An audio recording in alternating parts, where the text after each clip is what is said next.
Triple trading company எங்களிடம் பாக்கு மட்டை தயாரிக்கும் மிஷின் கிடைக்கும். அதற்கான ரா மெட்டீரியல்ஸையும் வருடம் முழுதும் நாங்களே சப்ளை செய்து வருகிறோம். நீங்கள் செய்யும் தட்டுகளை நாங்களே எடுத்துக்கொள்கிறோம். அதற்கான லோன் வசதியும் செய்து தருகிறோம். இன்றைக்கி நம்ம பார்க்க போகிற செலிபிரிட்டி விஜய் டிவியில் ரீசெண்டாக ரொம்பவே ஃபேமஸாக டெலிகாஸ்ட் ஆகிட்டுருக்க பாண்டியன் ஸ்டோர் சீசன் 2ஓட ஒன் ஆஃப் த ஹீரோயினான மீனாவை பற்றி தான். இவங்களை பற்றின ஃபுல் டீட்டெயில்ஸ் தெரிஞ்சுக்கிறதுக்கு முன்னாடி சேனலை சப்ஸ்கிரைப் பண்ணாதவங்க மறக்காமல் சப்ஸ்கிரைப் பண்ணிக்கோங்க. அப்போ தான் நாங்கள் போடுற வீடியோஸ் உங்களுக்கு நோட்டிஃபிகேஷனாக வரும். வாங்க வீடியோக்குள்ளே போகலாம். இவங்களோட உண்மையான பெயர் ஹேமா ராஜ்குமார். இவங்கள நம்ம எல்லாருக்குமே ஏற்கனவே நல்லாவே தெரியும். ஏன்னா பாண்டியன் ஸ்டோர் சீசன் 1லையும் இவங்க மீனாவாக தான் நடிச்சிருப்பாங்க. விஜய் டிவிக்கும் இவங்க புதுமுகம் கிடையாது. ஏன்னா ஆஃபீஸ், அதுக்கப்புறம் சின்ன தம்பி சீரியலில் செவ்வந்தி, இந்த ரோல்லாம் இவங்கள ரொம்பவே ஃபேமஸ் ஆகுது. ஹேமா ராஜ்குமார் மயிலாடுதுறையில் இருக்கிற மணக்குடி அப்படிங்கிற கிராமத்தில் கிட்டத்தட்ட மொத்த பாப்புலேஷனே 3418 தான். இதில் இருக்கிற 1723 பெண்களில் ஹேமா ராஜ்குமாரும் ஒருத்தவங்க. 1991ஆம் ஆண்டு ஆகஸ்ட் மாதம் 19ஆம் தேதி பிறக்கிறாங்க. இவங்க அப்பா பெயர் ராஜ்குமார். இவங்களுக்கு ஒரு தங்கச்சியும் ஒரு தம்பியும் இருக்காங்க. தங்கச்சி பேர் ரமாபிரபா பிருத்விகுமார், தம்பி பேர் மணிகண்டன் ராஜ்குமார், தம்பி ஒய்ஃப் பேர் அபிராமி. ஸோ ஒரு நல்ல ஃபேமிலி தான். அப்பா ரொம்பவே ஸ்ட்ரிக்ட்டு, அம்மாவும் அதுக்கு ஈக்குவலாக ஸ்ட்ரிக்டாக தான் இருப்பாங்க. எந்த ஒரு சேட்டை பண்ணாலும் அடிக்கிறது, இது பண்ணுறது, இந்த மாதிரி இருப்பாங்க. ஸோ மணக்குடியில் இருக்கிற சென்ட் பால் ஹையர் செகண்டரி ஸ்கூலில் தான் இவங்க படிக்கிறாங்க. அதுக்கப்புறம் காலேஜ் இங்கே சென்னையில் அண்ணா ஆதர்ஷ் காலேஜ் ஃபார் உமன், அந்த காலேஜில் படிக்கிறாங்க. அப்புறம் ஆர்எம்கே இன்ஜினியரிங் காலேஜ்லேயும் படிக்கிறாங்க.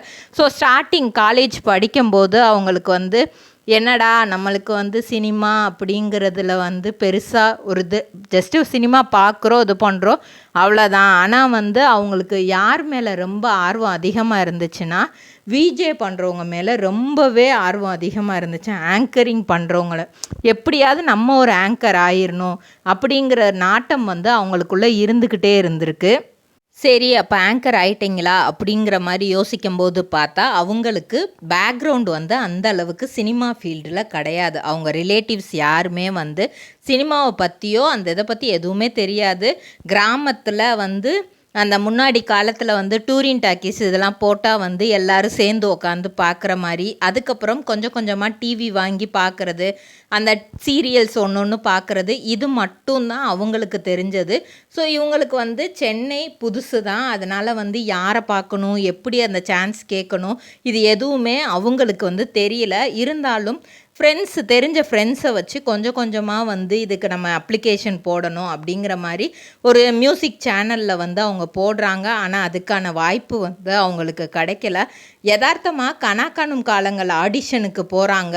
அப்போ அவங்கள 2012 அவங்க அப்பாவுக்கு ஃபோன் வருது. ஏன் அவங்க அப்பாவுக்கு ஃபோன் வருது அப்படின்னா, இவங்க வழக்கம் போல் எல்லா அப்ளிகேஷன்லேயும் ஃபில் பண்ணுற மாதிரி ஆடிஷனில் ஃபோன் நம்பர்கிட்ட அவங்க அப்பாவோட நம்பர், ஏன்னா அந்த டைமில் யார்கிட்டையுமே ஃபோன் 2012லாம் அவ்வளோவா ஃபோன் கிடையாது. அதனால இவங்க அப்பாவோட நம்பர் கொடுத்துட்டனால அங்கே ஃபோன் போயிடுச்சு. அவங்க அப்பாவுக்கு பெரிய ஷாக்காக, என்ன நம்ம பொண்ணு இந்த மாதிரிலாம் பண்ணாதே, ஏன் புதுசாக இந்த மாதிரி பண்ணிகிட்ருக்கு, இல்லை இவங்க தான் தப்பாக சொல்கிறாங்களா அப்படின்னு சொல்லிட்டு ஒரு சைடு கோவத்தோடையும் ஒரு சைடு சந்தேகத்தோடையும் மகளுக்கு ஃபோன் பண்ணுறாரு. அப்போ ஹேமா சொல்கிறாங்க, ஆமாப்பா நான் இந்த மாதிரி காலேஜில் இருந்து கூட்டிகிட்டு போனாங்க ஒரு இதுக்கு, அதன் மூலியமாக எனக்கு ஆசை வந்தனால நான் போனேன், ஆனால் உங்களுக்கு பிடிக்கலைன்னா எனக்கு வேணாம் அப்படின்னு சொல்லிட்டு பயந்து அதுக்கு பதில் சொல்கிறாங்க. அவங்க அப்பாவும், இதெல்லாம் நம்மளுக்கு தேவையில்லாத விஷயமா, உன்னைய நான் பட்டணத்துக்கு எதுக்கு அனுப்புனேன், படிக்கிறதுக்கு அனுப்புனேன், அந்த விஷயத்த மட்டும்தான் பார்க்கணும், உனக்கடுத்து தங்கச்சி தம்பி இருக்காங்க, நீயே இப்படி பண்ணேன்னா அவங்களும் உன்னை பார்த்து கெட்டு போயிடுவாங்க, இதெல்லாம் உனக்கு தேவையில்லாத விஷயம், படிக்கிற வேலையை மட்டும் பாரு அப்படின்னு சொல்லிட்டு அவங்க அப்பா திட்டுறாங்க. அடுத்தே அவங்க அம்மாவும் ஃபோன் பண்ணி, இது என்ன நீ இப்படி ஒரு வேலை பார்த்து வச்சுருக்க அப்படின்னு சொல்லிட்டு அவங்களும் பயங்கரமாக திட்டுறாங்க. ஸ்கூல் டேஸ்லேயுமே இவங்க தான் பயங்கரமாக சேட்டை பண்ணி அடி வாங்குறது, தங்கச்சி பண்ணால் கூட இவங்க தான் அதுக்கு எல்லாமே அடியெல்லாம் வாங்குவாங்களாம். அந்த அளவுக்கு ஹேமா குறும்புக்கார பொண்ணாக தான் இருந்திருக்கிறாங்க வீட்டில். சரி அப்பா இப்படி சொல்லிட்டாங்களே வேறு என்ன பண்ணலாம் அப்படின்னு யோசிக்கும்போது இதை விட்டுறலான்னா மனசு வந்து கேட்க மாட்டேங்குது. ஹாஸ்டலில் தங்கி இருக்கிறதுனால மனசு வந்து ஒரு கான்ஸ்டண்ட்டாக இல்லை நம்ம படிக்கணும் அப்படின்ற யோசனை அவங்களுக்கு வரலை. வசந்த் டிவியில் வந்து அவங்களுக்கு வந்து நியூஸ் ரீடிங் வாய்ப்பு கிடைக்கிது. ஒரு 15 நாள் கிளாஸுக்கு போகிறாங்க. 16வது நாள் நியூஸ் ரீட் பண்ண விட்டுட்டாங்க. ஸோ லைவ் நியூஸ்னால ரொம்பவே பதட்டத்தோடு தான் அந்த நியூஸ் எல்லாமே ரீட் பண்ணுவாங்களாம். இருந்தாலும் நம்ம இந்த ஃபீல்டுக்கு நம்ம வரலையே, நம்ம ஆசைப்பட்டது வந்து ஆங்கரிங், நல்ல ஆங்கர் ஆகணும் தானே அப்படின்னு யோசிச்சுட்டு இருக்கும்போதே வசந்த் டிவிலேயே எதிர்பாராத விதமாக வந்து மண் பேசும் சரித்திரம் அப்படிங்கிற ஒரு இதுக்கு வந்து ஆங்கராக போடுறாங்க. நல்லா போயிட்டுருக்கு. அதுக்கப்புறம் கொஞ்ச நாளில் வந்து அதை பார்க்குற ஆடியன்ஸ் வந்து கம்மியாகிறாங்க.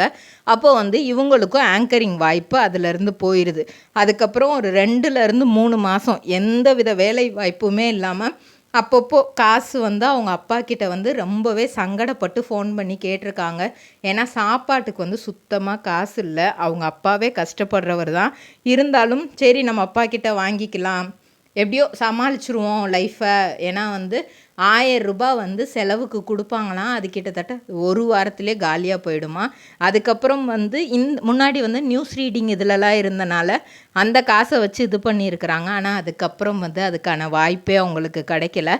என்னடா பண்ணலாம் அப்படின்னு யோசிச்சுட்டு இருக்கும்போது தான் வந்து அவங்களுக்கு ஒரு புது சான்ஸ் கிடைக்கிது. சன் டிவியில் சந்திரலேகா அப்படிங்கிற ஒரு சீரியலில் நடிக்கிற வாய்ப்பு. இது யார் மூலியமாக கிடச்சிச்சு அப்படின்னா 3 மூவியில் ஸ்ருதிஹாசனுக்கு அப்பாவாக நடித்த ஜீவா ரவி அப்படிங்கிறவர் எஃபியில் போட்ட ஒரு போஸ்ட் மூலியமாக தான் இந்த ஆடிஷன் போய் கலந்துட்டு இருந்திருக்காங்க. அதுலேயும் வந்து அவங்க இது பண்ணிவிட்டு ஒரு மாதத்தில் அதுவும் ஸ்டாப் ஆகிடுச்சு. என்னடா இது நம்ம போகிறது ஃபுல்லாகவே இதாக இருக்கே அப்படின்னு சொல்லும்போது அங்கே வந்து இவங்க வாய்ஸ் நல்லா இருக்குது, நீங்கள் டப்பிங் ஆர்டிஸ்ட்டாக வர்றீங்களாமா அப்படின்னு ஒருத்தர் கேட்டிருக்காங்க. ஸோ அதுக்கு வச்சு அவங்க கொஞ்சம் நாளைக்கு வந்து கொஞ்சம் டப்பிங் ஆர்டிஸ்ட்டாகவே வேலை பார்த்துருக்காங்க. அதுக்கப்புறம் அவங்க ஃப்ரெண்டு ஜெமினி மணிங்கிறவர் மூலியமாக விஜய் டிவியில் ஆஃபீஸ் நாடகத்தில் ராதிகா அப்படிங்கிற கேரக்டர் பண்ணியிருப்பாங்க. அதுக்கப்புறம் சன் டிவியில் வந்து பொன்னூஞ்சல், குலதெய்வம் இந்த மாதிரி சீரியல், அப்புறம் மூவின்னு பார்த்தோன்னா பாயும்புலி, ஆறாவது சினம், கஜினிகாந்த், இப்படி நிறையா படம். அதுக்கப்புறம் 6லேருந்து 8 மாதம் ஒர்க்கும் இல்லை, ஃபுட்டும் இல்லை, திரும்ப பழையபடிக்கு ஆகிட்டாங்க. ஆனால் அப்போ விட இப்போ கொஞ்சம் வளர்ந்துட்டாங்க வேறையா. என்ன பண்ணுறது ஏது பண்ணுறதுன்னு ஒன்றுமே புரியலையாம். அதுக்கப்புறம் ஒரு டேர்னிங் பாயிண்ட்டாக வந்தது தான் மெல்ல திறந்தது கதவு சீரியலு. அதுக்கப்புறம் தான் சின்ன தம்பி பண்ணியிருக்காங்க. அதுக்கப்புறம் தான் பாண்டியன் ஸ்டோர்ஸு. இன்பிட்வீனில் இவங்களுக்கு லவ்வும் வந்திருக்கு. அந்த லவ் டைமில் வந்து அப்பாவட்ட வந்து எப்படா கன்வின்ஸ் பண்ணுறது அப்படிங்கும்போது இவரை தான் பிடிச்சிருக்கு அப்படின்னு சொல்லும்போது ஓகே ஃபைன், அவங்களும் வந்து சினிமா ஃபீல்டுக்கு நாங்கள் போகாதன்னு சொன்னோம், ஆனால் அதுலேயே நீ போய் ஓரளவுக்கு இப்போ ஷைன் பண்ணிட்ட, அதனால் நீ வந்து அதோட அங்கீகாரம் உனக்கு கிடச்சிருச்சு, அதனால் மேரேஜ் லைஃப்பும் உனக்கு நல்லபடியாக இருக்கும் அப்படின்ட்டு ஆகஸ்ட் 27, 2019 வந்து திருமணம் பண்ணி வைக்கிறாங்க. லாக்டவுன் டைம்லேயே இவங்களுக்கு டெலிவரி ஆகுது. ஃபஸ்ட்டு நார்மல் டெலிவரி அப்படின்ற மாதிரி வந்து கடைசியில் வந்து சிசேரியன் பண்ணுற மாதிரி ஆயிடுச்சு. அது மட்டும் இல்லாமல் இவங்களுக்கு பிரெஸ்ட் கேன்சரும் இருந்திருக்கு. அதற்கான சர்ஜரியும் வந்து ரீசண்டாக இவங்க பண்ணியிருக்காங்க.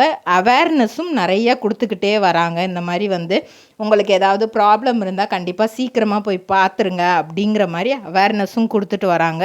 இதே மாதிரி பல செலிப்ரிட்டிஸோட பயோகிராஃபி தெரிஞ்சுக்கிற மறக்காமல் சப்ஸ்கிரைப் பண்ணிக்கோங்க.